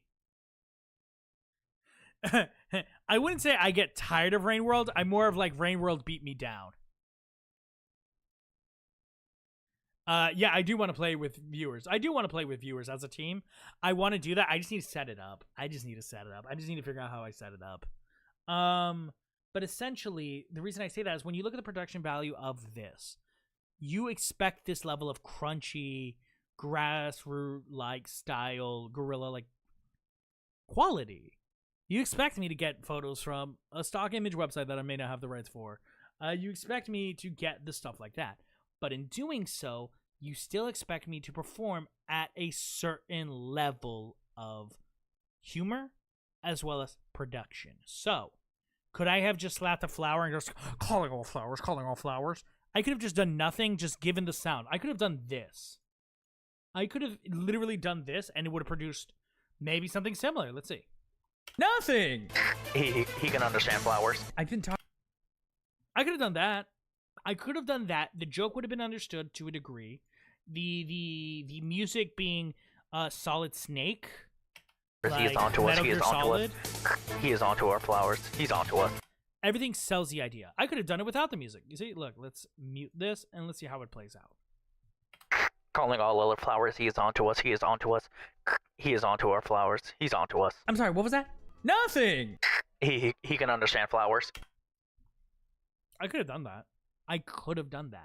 But why do I choose to add more? I could have taken this off of black and white. Why? Because me just going, calling all flowers. You get exactly what I'm doing already. You already know I'm doing the, I'm talking to a walkie-talkie. Guys. He's coming. You would get that. But the reason you choose to add it, what is its purpose? Well, I want to sell the idea that not only is he talking to other flowers, but comedically, I want this joke to pop more because in the structure of this video, there's more setup. There were other jabs. Like what? This. There's still robots in the past? What the fuck? We have evolved. We're not robots. We're just really strong insects with skin. That's a flower that popped out just like in the past. Are you lying to me, flower? I would never lie, Star. I'm an innocent flower. Calling all other flowers, he is onto us, he is onto us. He is onto our flowers. That's why. Because in the moment, I noticed in the improv while editing it, I had a structure right there. That was it. Beat, like jab, comedic beat. Boom, jab, comedic beat going, what the fuck? You're just a flower. There are flowers in the past. What do you mean? What? And then I noticed that this beat I hit, and then I hit it again here. Going, he's on to us. And then it ends with the fastest button ever. Understand flowers. I've been talking to you this whole time. Shut up. There we And by the way, a term of a button means it is the end of the joke, end of the bit. A button is the equivalent of you press the button, the game is over. If you've seen Make Some Noise or anything, it is like that. It goes, boom, game over, done, move on to the next bit. That is a button. So, knowing that this is my button, I need to hit with a heavier hook. And that's why I chose these moments. Even though I could have just gone, calling all the flowers, I grab it to give it a little bit more because structurally while you're watching it, once you enter this zone, that's where it happens. And this intro section in itself is its own. Me traveling to the past, to the past, to the past, to the past, to the past. And then boom, enter the bit. Exit the bit. That's why I chose to do it for this moment. And because it's the beginning. Now, Star, why don't you do more? Remember, I'm editing this with this in mind. This long video. So if I do a bit upon a bit upon a bit upon a bit, high at it, once you watch it all, you're just going to be like, God, I'm getting hit. Oh, flashbang after flashbang. Oh, God, he has another bit. Oh, there's another bit. Oh my God. Like, it's high at it all the way. I'm contextualizing it in a mass scale, as well as a 3-minute video. So in choosing to do that, the rest of the video is bits, but then it becomes this bit. My first big ring, and because of it's my first big ring, I spend more time on here because you need to understand, at least have a functional understanding that I need to break the UFOs up top to get the emerald at the end. Oh, this is my second big ring. This is my second big ring. I did one of the first. I forgot right here. This is why I spend more time. You see? I spend more time going through it all, and showing you that I failed, and showing you, like, right here, like, press play. How did I miss? I am doing... No! What did I do wrong? Oh, wait, yes, I would like to retry. Thank you. Why did I edit it like that? This is your first time seeing the big ring. This is your first time understanding the concept of the big ring. So I have to choose in this edit to be not only comedically and, like, every once in a while hit you with a jab, like... I fell. Boom, jab. Wait, what's happening? Where's the emerald? Where's the emerald? I don't see the emerald. Where's the emerald? Structurally, I'm shaping the story. Do I have to destroy those things? Do I have to destroy those things? What is the next thing you see? I destroyed it. I asked the question, do I have to destroy these things? Where's the emerald? I don't see the emerald. Do I have to destroy those things? The next shot is me destroying it. Even though I'm not going like... Got it. Even though I didn't go, yes, I do have to destroy those things to get the emerald.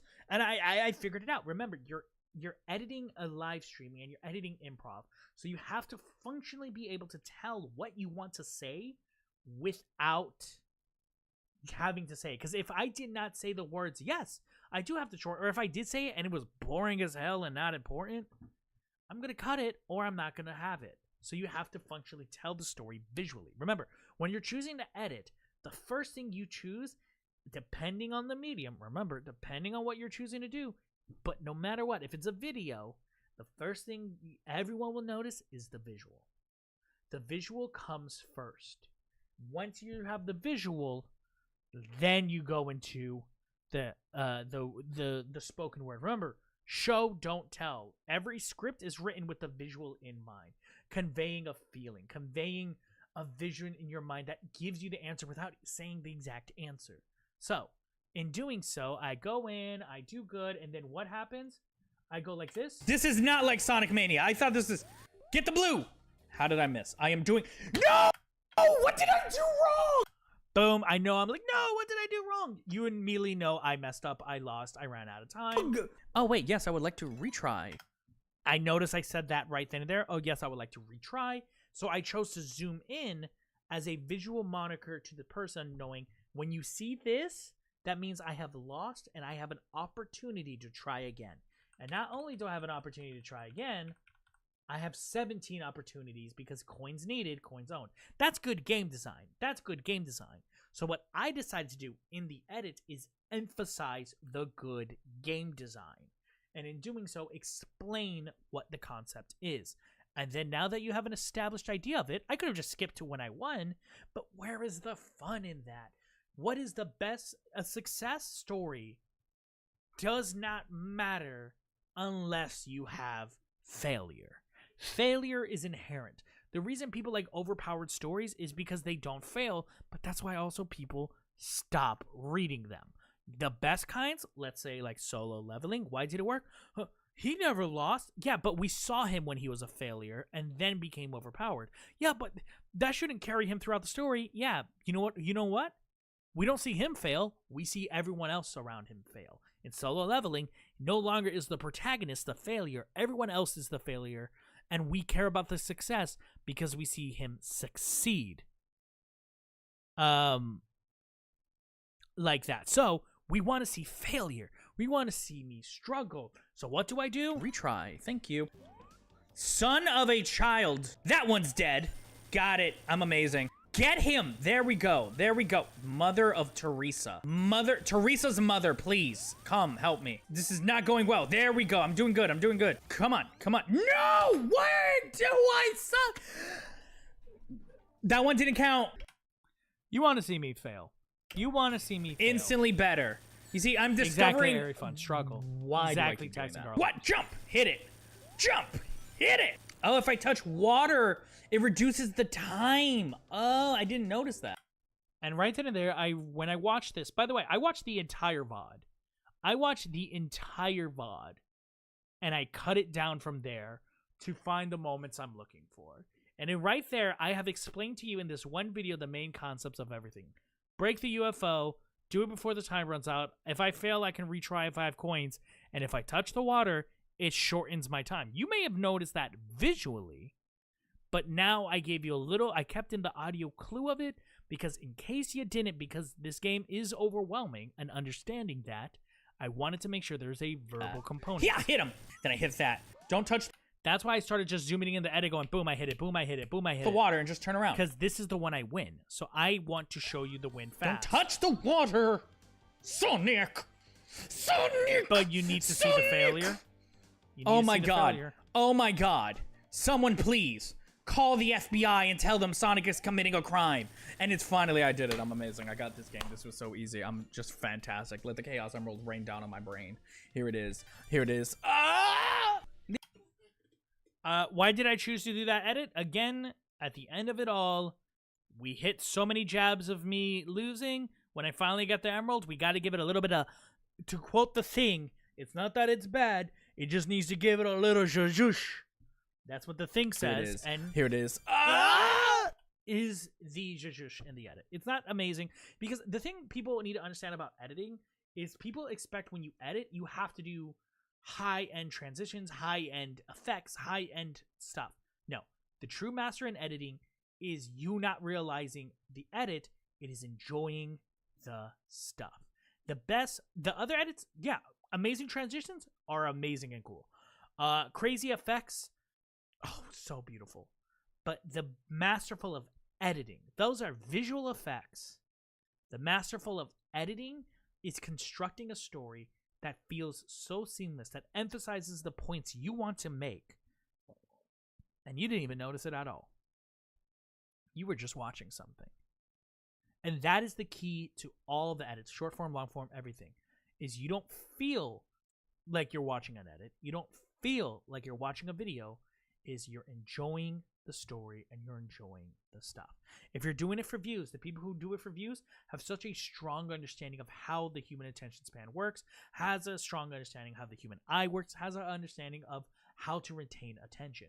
If you want to look at it in the social media space, Mr. Beast is a prime example of it.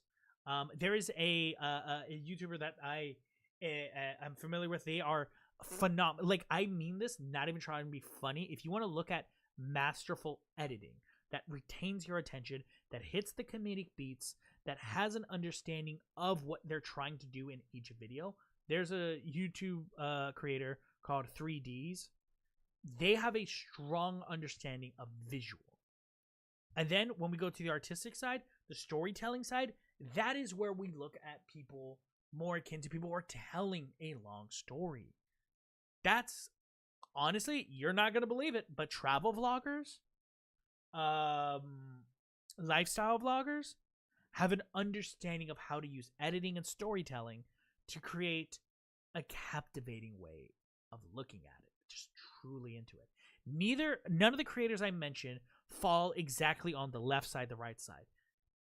3Ds has artistic value. Mr. Beast does have artistic value too, like, no matter what you say. It goes, when it comes to true artistic value, it goes into the messaging. Lifestyle vloggers have it. I'm trying to remember, there was this travel vlogger someone showed me. They do these like almost like they do almost like this TV style editing for their life, and it's so well done. Casey Neistat, I'll say, is an example of someone who chose to do more cinematic style editing to tell stories. When it comes to me, I try to tell a story through improv comedy. Now, am I saying the artistic value is like this goes in the Louvre? No. This is the same artistic value as a comic strip on the Sunday paper, of a comic book that you're reading, and so forth. The reason why I put it there is because, it doesn't matter, slapstick, and it's funny? No. It's because the way I'm choosing to tell the story is not in a non-traditional one-style genre. It is through improv, using a different medium to portray it, both visually and everything, where also using gags. I want you to watch this and enjoy it. I want you to do that. When you watch all the Pokemon series for, let's say, Starology, I want you to feel something at the end. I want you to feel connected to the Pokemon, feel connected to the journey, feel connected to everything. But when you watch the videos individualistically, you have to do that. So when it comes to editing, I know this is like wild stuff, but it is about storytelling and what you exactly want the story to tell. A great example of people who understand editing to such a fire degree, and you're not going to like what I'm going to say, but I'm sorry, 90 Day Fiancé. 90 Day Fiancé is arguably one of the best live streamed, scripted editing I've ever seen in my life. It is wild to think they comb over so much footage to create a narrative that they're shaping. And if you think they're not shaping the narrative, they are. They are 100% shaping the narrative. Now, we're going into the end of the stream, so I'm going to give you now what I like to call the practical section. Because 90% of editing is theory. The next 10% is practicality. You need to understand the theory of what you're trying to do, the platform, everything. Everything I said, the majority of 90% of this stream was theory, because that's what matters. When you're choosing to edit, you need to understand what your purpose of your video is. You need to understand the purpose of the joke you're making. You need to understand the purpose of the scene you have. You need to do that. And for YouTube and social, you need to get it ingrained in your head where you can make quick calls. The beauty of it being on social media is just getting it done. You go like, Star, that wasn't my best video. Congratulations. It's social media. You're not being judged off a season. You're being judged off your last video. Finish it, cool, like it, go to your next one. Finish it, cool, go to your next one. To get good at this, you just keep going. That's the beauty of social media. You can just keep going. Keep going. There is no shame. If you did not do the best joke, the best edit, the best video, congratulations, keep going. You're only going to get better. It's the equivalent of you were a kid drawing in your room. You drew a picture, you loved it, you flipped the page, guess what you did? You drew another picture. You made pancakes. Oh my god, this is the worst pancakes ever. The next day, this is the best pancakes ever. The second time you made it, it's the most pancakes ever. You only get better by doing it. Necessity for fun. Yes, it is. 100%. So now we're going to enter the practical session. Now, this is the stuff I will tell you where I'm going to break down more of the components of editing within itself in a practical sense, okay?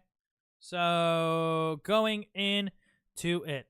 Oh, and travel bloggers, exactly. My dog is a good storyteller. It is. Your dog is an amazing storyteller. Okay, things you should know. Always color code. Color code helps you. If you're working on a scene for something, scene 1, this is the big ring scene. Color code it. It allows you to visually immediately represent. Why? For storytelling purposes. Oh, helps you understand. No. Hey, I need to. Where did I leave off? I was in the big ring section, right? Yeah, that's where I was. That's here. I left off here.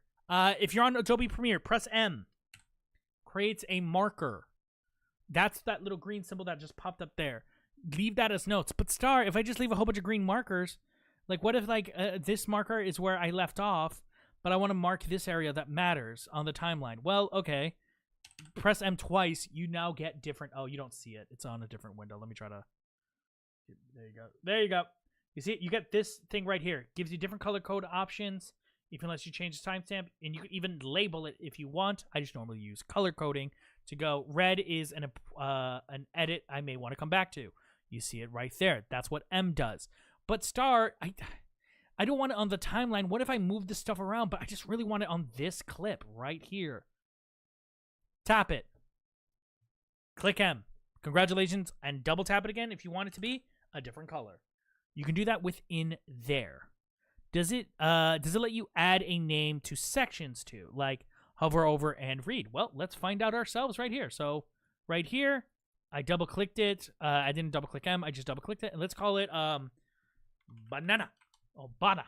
Now you go hover over it. Bana. Right then and there. Oh, you don't see it on your screen. You don't see it on your screen, but yes, when you hover over it and you label it, whatever you labeled it, so you can label it as needs tweaking, needs needs that. You can hover over it and like click it and look at it and go, oh, that's what it was. Or if you're doing a long edit, like when I do the cut ups, thank you for staying as long as you did, Tax and Garlic. I immensely appreciate it. Thank you. Good advice. When you're over it, double click it. If you're doing a long edit, let's say like this, and I wanted to leave like right here a marker. This is where I left off editing it originally when it was long form, like not cut up. I started here. I knew that. Cool. Good. Then more practical things I would like to mention is what else I feel like it's immensely important that covers a lot of the basics. Oh, hotkey. Hotkey your colors. Go into edit. Go into keyboard shortcuts. Another window popped up. I'll show you. Let's go. What? This will pop up. Change your stuff. You see right here? I have it to the main colors I use. Why do I do this, you may ask? I'd like to do a thing where I'm like, I know while I'm going through an edit, this is, let's say this is a moment of a joke that I'm like, oh, I need to go into After Effects to create an effect, to create something, or I need to go to Photoshop to create a Photoshop of something or anything. I need to come back here, and I just need a good visual representation. I may not remember what it is, but I need a visual representation. I like to, oops, did not have my number key on. I like to use the color, good example. If you don't know, let's see, this is where we left off. Let's say you move for here for some reason. If you want to return to back where you were, some people might have a hotkey for that and will be smarter, but if you don't have that, increase your length, decrease your length, it will always put you back where you were. Wherever this blue line is. So I have my hotkey on. I know I'm going to make an edit to this. I like to use the color yellow. So that is my visual that I know when I'm going back into the edit. Why do I have yellow here? Let me play this section again. All right, I need a Photoshop edit. That means a Photoshop edit or an After Effects or something. And I'll show you a prime example of an After Effects edit soon. Of what I mean. Other key things that matter. Ripple editing. My God. Ripple editing. What is ripple editing, Star, you may ask?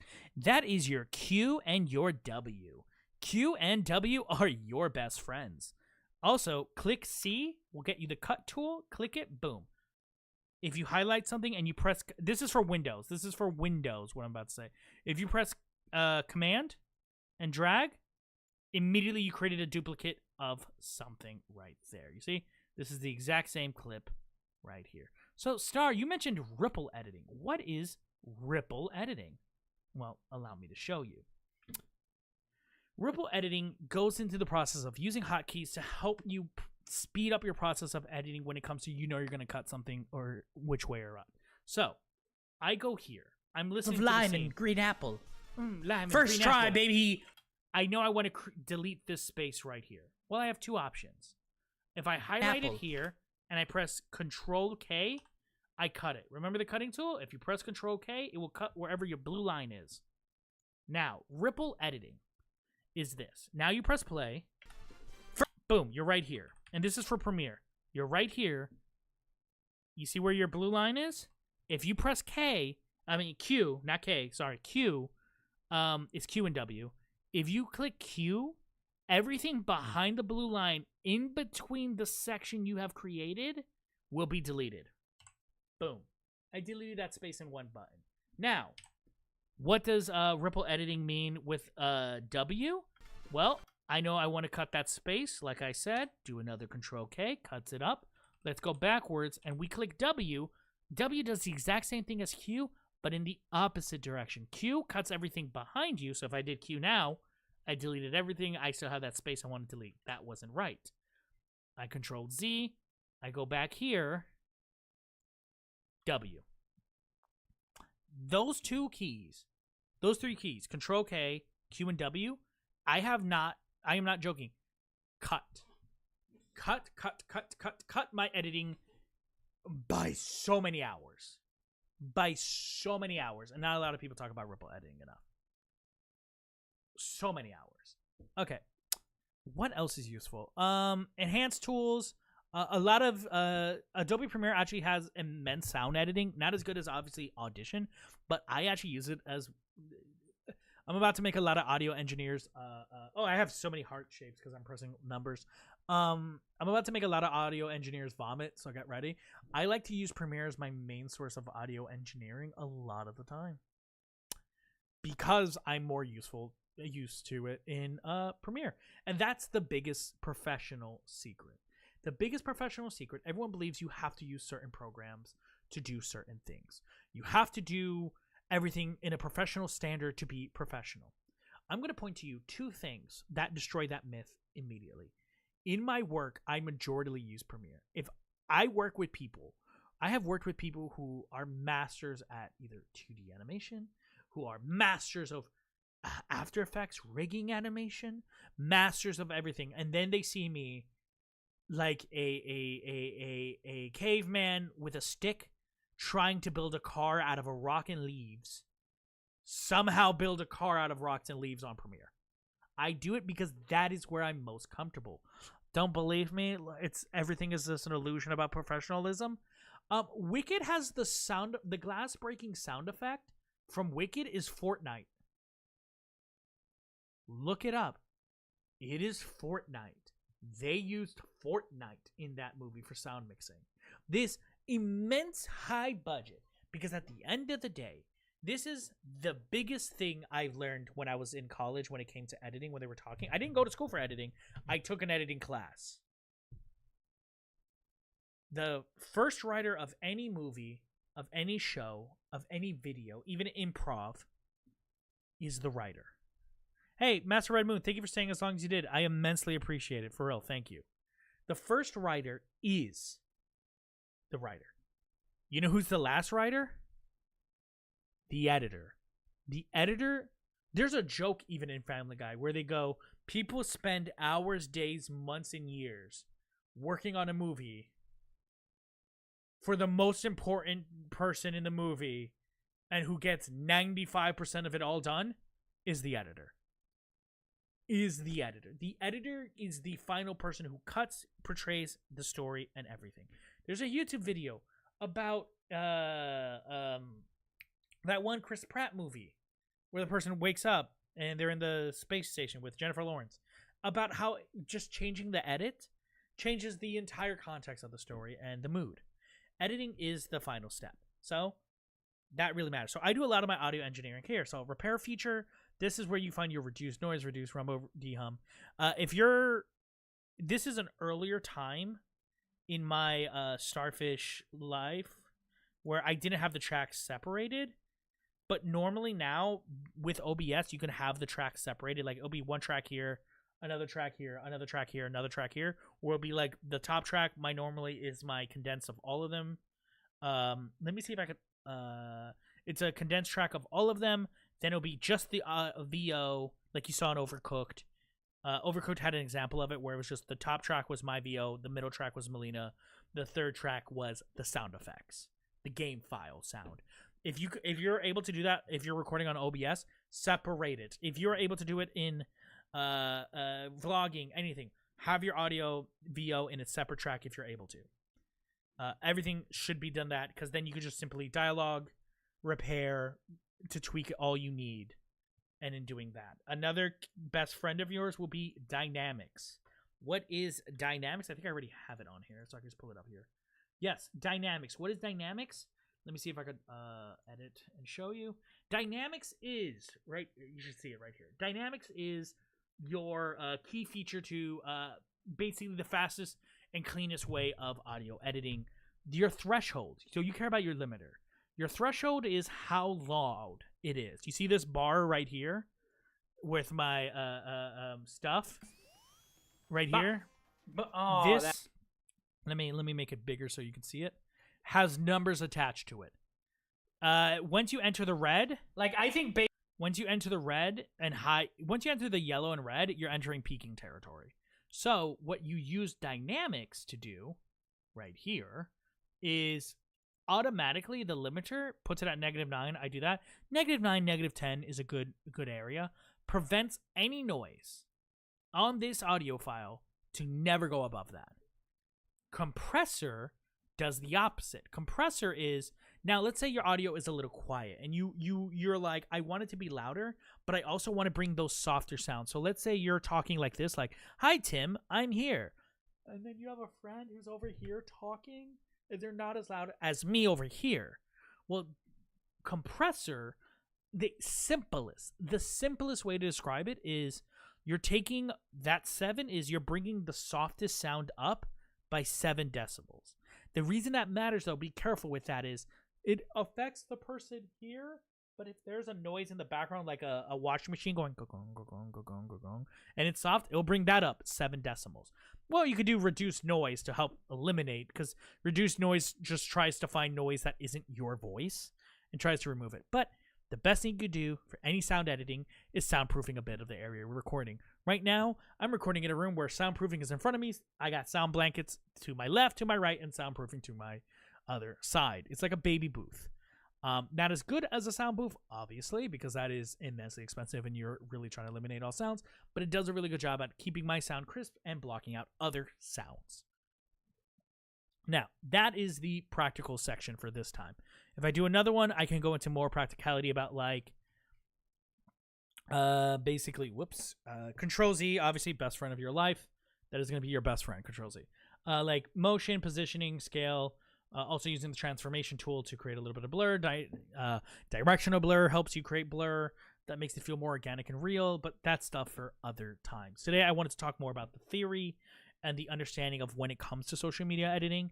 We could talk about the specifics of the tools and other things other times, but I always recommend, I've learned a lot of how the tools work. And again, I do this professionally on YouTube. Legitimately, I learned it on YouTube. You use YouTube to understand the tools that you're using. And this isn't even covering After Effects. This isn't even covering other stuff when it comes to tools. But remember, editing, in my opinion, is, I don't know if someone quoted this and I'm accidentally plagiarizing, please quote them. But I believe it's 90% theory, 10% editing. Like practicality. When it comes to it, editing is 90% theory, 10% practicality of understanding what the heck these stuff does. Because at the end of the day, if you have the gumption, if you have the understanding, you'll make something work. You'll make it work. You'll figure it out. You'll look up the right videos to show you the way. But understanding what the keywords, remember, the keywords are depends. Why are you doing this? Where is it going? Everything depends on your answer of where does it go? Where is it going to be? What is the purpose of the video? Where am I trying to be? Is this for views? Is this for artistic value? Is this short or long form? Is this going to be mainly on TikTok, mainly on YouTube? And what is its purpose? What is the purpose of the joke? What is the purpose of the edit? What is the purpose of the video? What is the purpose of the series? What is the purpose of you even making it? The answers don't have to be deep and complex. It doesn't have to be a philosophical, I'm making it to fulfill my childhood dream of me understanding that one day I want to become a YouTuber because when I was younger I looked up to them. No, it could be just, I thought the joke was funny. I like playing Sonic. That's why I did it. Congratulations, you understand your purpose. Now understand the purpose of the next edit and what you choose to do. The best advice I could give any artist is understand your purpose of making that decision. And that is the stream. That was a longer stream than I originally planned, but I started late, so I wanted to give a bit more. But I hope you enjoyed. Ironically, now after the stream, I'm going to go and edit videos. Funny.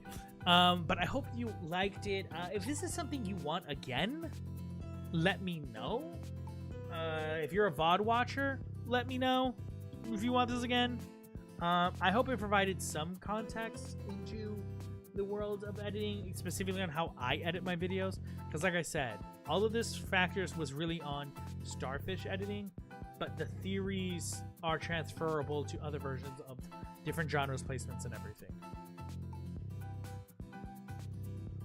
Exactly. That's good. Thank you, Necessity, for fun. I find editing to be really fun because it's just another version of writing and storytelling. And I think editors get not enough credit when it comes to a lot of creation. People see them more as like, I need to get an editor for my video. They'll just edit it without realizing they're part of the storytelling. They are, a director directs the editor, but an editor edits the video.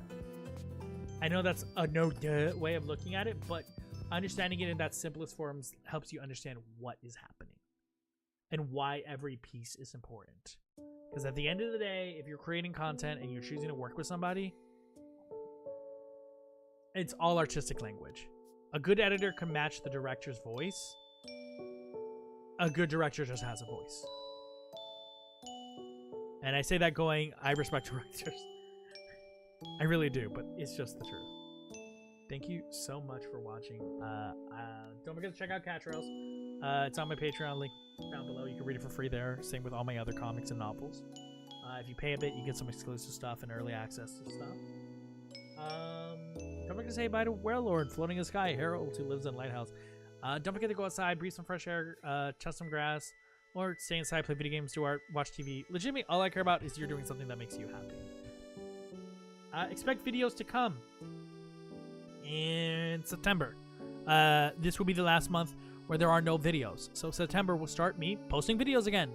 And I've been working really hard so that it could be consistent when they start coming out. I'm so excited because it's going to be the end of the Breath of the Wild. It's going to be the end of Overcooked. It's going to be the end of Pokemon. It's going to be the start of like Cult of the Lamb and Sonic and the start of so much more. And I cannot wait to share with you a whole bunch of one-shots in between. But between all that, thank you for watching. Oh, don't forget Startober Spooks, October 2. But thank you for watching, and y'all have a great one. Bye. There we go. And then I make bird tilt again. Got it. Boop bop. I'm a genius. That's what's doing great. It didn't hit it with enough force. Got it. Ah! Did it. Did I find a hat? Oh, that's a fucking terrifying hat. I love me. I'm horrifying. God, I am a monstrosity. Yes, and you know that I am a little scary. It's okay, bears are very hairy. Before we return to traveling, let's review our list. Supplies refilled? Check. Knives sharpened? Check. The kingdom still overrun by the unbred threatening the king's life. Oh no, they're climbing over the walls. Oh, this is bad. Oh, this is bad. Where are they? Where are Oh, who's the cutest dog in the world? I would do anything for you. Anything. they? Hello? Oh, yes. Chef Umbred is still attacking. Okay, looks like we didn't miss anything. It looks like it's time for 5 seconds to head into World 2 and get 3 stars in every single place. Oh, look, it's pasta. How hard can cooking pasta be? What is this? Let's talk about them nostrils. You could fit a fist in those nostrils. I could fit in his nostrils. Look at this. just chilling, relaxing, all cool. Shooting some b-ball outside the school. No, not gonna sing that. Hi guys, it's me, Aquila. Do you remember me from last stream? And everyone knows me for my very normal and non-controversial opinions. I've grown as a person. I've evolved. My opinions are not controversial.